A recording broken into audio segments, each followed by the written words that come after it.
Good morning বন্ধুরা, আশা করছি সকলেই তোমরা ভালো আছো। তো আমি ভালো নেই, দেখো আমার জ্বর হয়েছে, এতটাই পরিমাণে জ্বর হয়েছে যে আমি উঠতেই পারছিলাম না।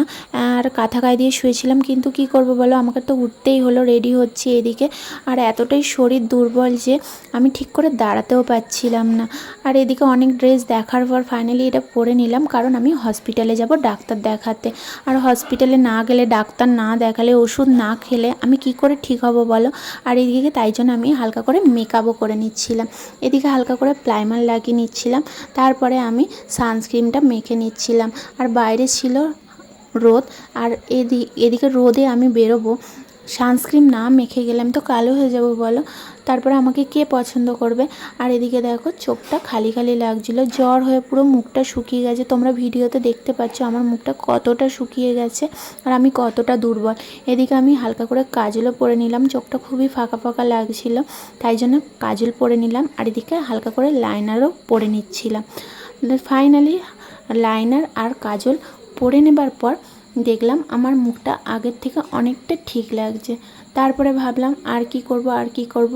সব কিছু কমপ্লিট হয়ে যাওয়ার পর এদিকে আইব্রোটা বাকি ছিল, তাই জন্য একটু আইব্রোটা সেট করে নিচ্ছিলাম। তো আইব্রো সেট করে নেবার পর এদিকে ভাবছিলাম আর কি করব। আর আমার এতটাই জ্বর হয়েছে, শরীরটা এতটাই উইক যে আমি এদিকে ঠিক করে দাঁড়াতেও পারছিলাম না। আর এদিকে দেখো ফ্যানও চালাইনি, এতটাই জ্বর আমার। তারপরে আমার এদিকে চোখ কমপ্লিট হয়ে গেছিলো, লিপ বাম লাগাবো ভাবছিলাম, তারপর ভাবলাম না, লিপ বাম লাগাবো না। তারপরে এদিকে লুজ পাউডারটা লাগাতে আমি ভুলেই গেছি। তারপরে লুজ পাউডারটা হালকা করে আমি মুখে লাগিয়ে নিলাম। লুজ পাউডারটা লাগিয়ে নেবার পর মোটামুটি আগের থেকে তবু মুখটা ঠিক লাগছিল। এদিকে লিপস্টিকটা বাকি ছিল, লিপস্টিকটা আমি পরে নিলাম। লিপ বামটা খুবই হালকা ছিল। তারপরে দেখো এই লিপস্টিকটা পরে নিলাম।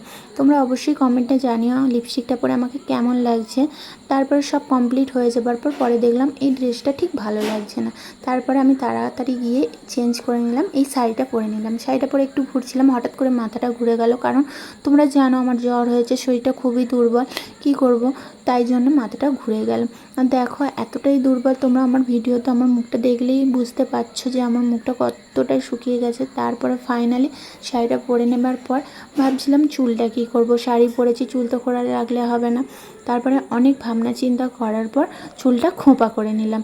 চুলটা খোঁপা করে নেওয়ার পর সাইড থেকে একটু হালকা করে চুলটা বার করে দিলাম, লক্স। তারপরে আমার এদিকে রেডি হয়ে গেছিলাম। তারপর দেখলাম আয়নাতে আমার মুখটা খুবই খালি খালি লাগছে, তাই জন্য হালকা করে লাইনার দিয়ে একটা টিপ পরে নিলাম। তো টিপ পরে নেবার পরে দেখো আমাকে কত সুন্দর লাগছে, হায় না যেন না লাগে।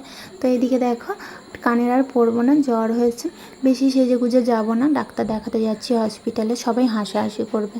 তারপরে খোঁপায় হাত দিয়ে দেখলাম খোঁপাটা খুবই খালি খালি লাগছে, তাই বাইরে গিয়ে দেখলাম গাছে নয়নতারা ফুল আছে, তাই নয়নতারা ফুলটা নিয়ে এসে খোঁপায় লাগিয়ে নিলাম। খোঁপাতে নয়নতারা ফুলটা লাগানোর পর দেখো আমার এখন খুবই ভালো লাগছে, দেখতেও বেশ ভালো লাগছে। তো আমি এখন যাব হসপিটালে, তার জন্য আমি পুরোপুরি রেডি। আর দেখ তোমরা অবশ্যই কমেন্টে জানিও আমাকে কেমন লাগছে। আর তোমরা অবশ্যই ঠাকুরের কাছে প্রে করো আমি যেন তাড়াতাড়ি সুস্থ হয়ে যাই। তো তোমাদের সাথে পরের মিনি ব্লগে দেখা হচ্ছে, টাটা।